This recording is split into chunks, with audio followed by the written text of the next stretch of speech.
कितनी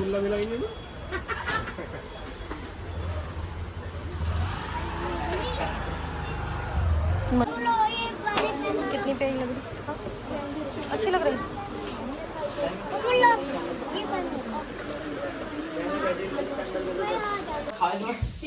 माइशा, हम पोनी बना। कहाँ पे आए हो आप? कहाँ पे आए हो? हम कितने पैसे ले? वहाँ पता क्या है? कितने पैसे लेगी? कितने हैं ये? हेलो एवरीवन, कैसे हैं आप सब? I hope are doing well और हम भी एकदम बढ़िया हैं। तो आज जा रहे हैं हम अपनी अम्मी के घर, वहीं हम रोज़ा इफ्तार करेंगे। और मैं तैयार हो गई हूँ। आज मैंने ये नया सूट पहना है अपना, जुमे को नहीं पहना था, आज पहना है। जुमे को कुछ और पहना था, वो भी न्यू ही था। और बस वहीं पे रोज़ा इफ्तार करेंगे। आज 2 महीने बाद मैं अपनी अम्मी के घर जा रही हूँ और मैं बहुत एक्साइटेड हूँ। एन भी बिल्कुल रेडी है, ये देखो। और माइशा भी रेडी है। वो तो उसका तो बस नहीं चल रहा, वरना वो उड़ के चली जाएगी। ये देखो इसके तो ड्रामे ही खत्म नहीं होते लड़की के, क्या करती रहती है। चले नानी के घर? कहाँ जा रही हो? नानी घर जा रही हो? आप कहाँ जा रहे हो शायन? दादी के घर? ठीक है, रास्ते में छोड़ देंगे हम आपको। अभी आप कहाँ जा रही हो? अभी भी रेडी है। अभी अपनी फेवरेट दीदी की गोद में है ना, है ना।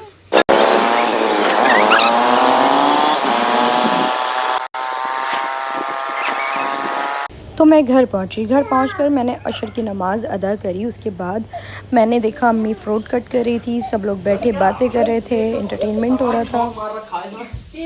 माइशा, हम पोनी बना। कहाँ पे आए हो आप? कहाँ पे आए हो? हम कितने पैसे ले? वहाँ पता क्या है? कितने पैसे लेगी? कितने हैं ये? अभी लेगा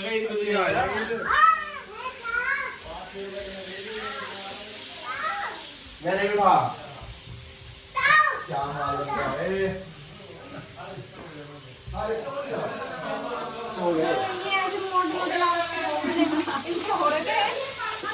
हड्डी माशो देखो। किचन में भाभी काम वगैरह कर रही थी और ये कुछ नया बन रहा था। ये देखिए क्या बन रहा है, ये भाभी बना रही हैं। मैंने नहीं बनाया, भाभी ने बनाया है। दोनों भाभियां हैं, उन्होंने बनाया है और बस मैं देख रही थी।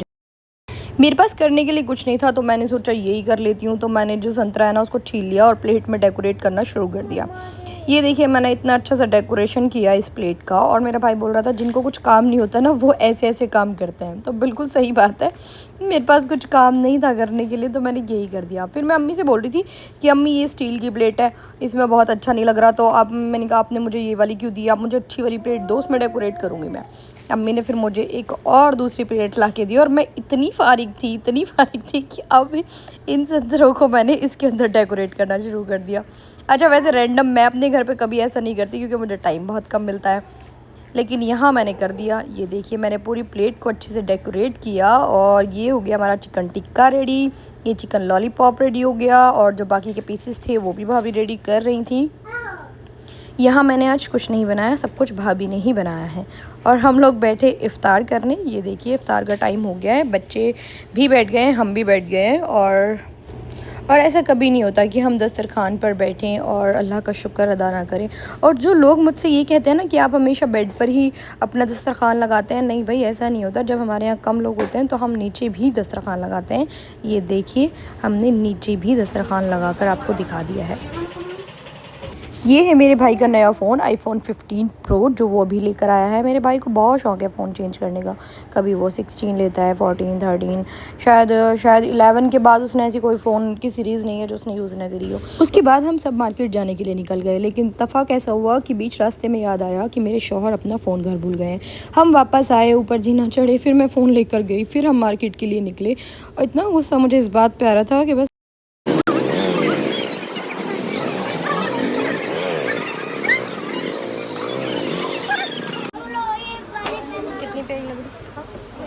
अच्छी लग रही।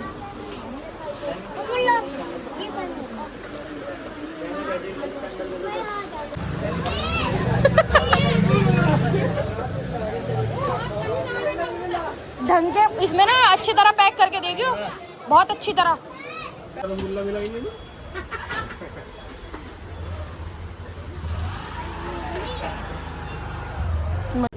ये है मेरे भाई की शॉप, दाऊद भाई की शॉप। तो मैं अक्सर ज्वेलरी, चूड़ी वगैरह बहुत सारी चीज़ें कॉस्मेटिक की यहीं से लेती हूँ।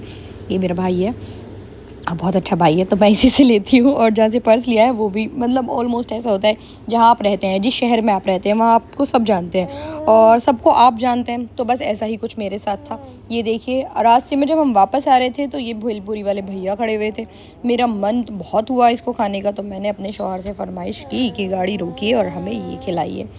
फिर हमने गाड़ी को रोका और हमने ये भेलपुरी खाई। फिर हम घर पहुँचे।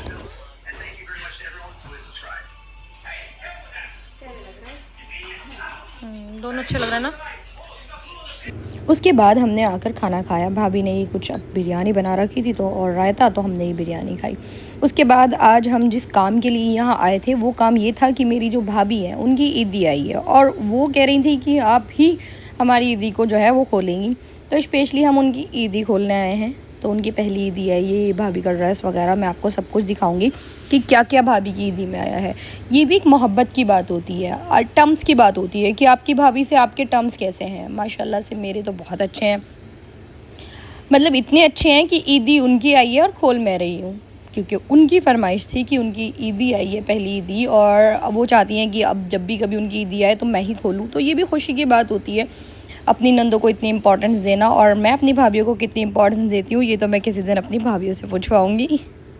तो ये भाई के कपड़े वगैरह थे और उनकी ईदी वगैरह के, अम्मी के, हमारे गुलफशा के, सब के कपड़े आए हैं उनके घर से। सब चीज़ें जो भी अटरम सटरम आती है, ये तो सिर्फ एक रस्म व रिवाज होते हैं दुनिया के कि ईदी है, ये दे दो, वो दे दो, ये सब चीज़ें रस्म व रिवाज होते हैं। बस ठीक है, बने हुए हैं, चलते हुए आ रहे हैं। अदरवाइज़ मैं तो ये कहती हूँ कि बेकार की बातें हैं ये सब रस्म व रिवाज है, ईदी भेजो, ये भेजो, वो भेजो, नहीं करो यार। मैं तो कहती हूँ कि चलो अपना भाई रमज़ान में आ जाए, बहुत बड़ी बात है, उसी में इतनी खुशी होती है बहुत ज़्यादा। और मैं तो ऐसी हूँ कि मैं ज़िद करके अपने घर वालों से ये भी ले लेती हूँ, वो भी ले लेती हूँ। सब चीज़ें ज़िद करने की मेरी आदत है कि मुझे ये भी दे दो, क्योंकि मुझे पता है कि मेरी ज़िद्दें हमेशा पूरी की जाएंगी। लेकिन बहुत से लोग ऐसे होते हैं दुनिया में जिनके ना तो भाई अपनी बहनों को कुछ समझते हैं, कुछ ऐसी होती हैं जो बहनें अपने भाइयों को कुछ नहीं समझती, जो बहनें ऐसी होती हैं कुछ कि हमें ये भी दे दो, बहुत ज़िद करके, बहुत बदतमीज़ी करके हमारा भाई हमें ये नहीं देता। मैं तो कहती हूँ मेरे भाई अगर मेरे सामने आके खड़े भी हो जाए ना तो मेरे लिए बहुत बड़ी बात है। मैं उसी में इतनी खुश हूँ कि बस पूछो मत। और मेरे हाथ पे ये लिपस्टिक का निशान आप देख रहे हैं। हम गए थे वहाँ कॉस्मेटिक चीज़ें लेने, तो लिपस्टिक वगैरह वहाँ से सभी चीज़ें ली हैं, तो उसी का ये लिपस्टिक का मार्क रह गया। ये अम्मी की कुछ चूड़ी वगैरह आई थी वहाँ से, भाभी के जो है ज्वेलरी वगैरह लेकर आई हैं वो अपने घर से। ये तो मैं आपको सब कुछ दिखाती हूँ। और बहुत दिन बाद मेरा व्लॉग आ रहा है यार, क्योंकि मुझे टाइम नहीं मिल रहा था और रमज़ान का महीना है, इबादत का महीना है। व्लॉगिंग तो सारी ज़िंदगी चलती रहेगी, व्लॉगिंग इतनी इम्पॉर्टेंट नहीं है, इबादत ज़्यादा इम्पॉर्टेंट थी। तो बस हमने भाभी की ईदी वगैरह खोली, देखी सबने। अच्छा था सब कुछ, बहुत अच्छा था। जो वो भी अपने घर से लेकर आई, खुशी से लेकर आई हैं। अल्लाह पाक उन्हें हमेशा खुश रखे, बरतना नसीब करे। और अब कोशिश करूँगी कि मैं व्लॉग जल्दी जल्दी डालती रहूँ। कोशिश ही करूँगी, मैं वादा तो नहीं करती कि ऐसा होगा, क्योंकि अब शॉर्ट व्लॉग भी डालने में मुझे प्रॉब्लम हो रही है, क्योंकि घर में साफ़ सफाई, रमज़ान की, ईद की साफ़ सफाई वगैरह, ईद की तैयारी, ये सब चीज़ें। ये है भाभी का ड्रेस जो वो अपने घर से लेकर आई हैं, पर मुझे इसमें थोड़ा सा कुछ नज़र आ रहा था। इसका ऊपर का हिस्सा अलग कलर का और था, नीचे का अलग हो रहा था। तो भाभी लगा लगा के देख रही थी, दूसरी वाली छोटी वाली भाभी लगा के देख रही थी कि ये सही रहेगा नहीं। खैर हम इतना थक गए थे, उसके बाद हम सो गए। सहरी की हमने, ये देखिए सब लोग सहरी करने के लिए बैठे। सहरी में चिकन चिली बनाया था भाभी ने, उसी से हमने सहरी की, फजर की नमाज़ पढ़ी और सुबह सुबह उठे और अपने घर के लिए निकल गए, क्योंकि घर शायन का एग्ज़ाम था अगले दिन और मुझे जाके उसको ट्यूशन भी भेजना था, तैयारी करनी थी। अपने भी घर में बहुत सारे काम होते हैं, तो हम सुबह सुबह निकल गए। और वसीम जी मुझे यही बोल के आए थे कि अगर आप जल्दी वापस आओगे तो ही मैं लेके चलूँगा। खैर मिलते हैं नेक्स्ट व्लॉग में, बाय बाय, अल्लाह हाफ़िज़।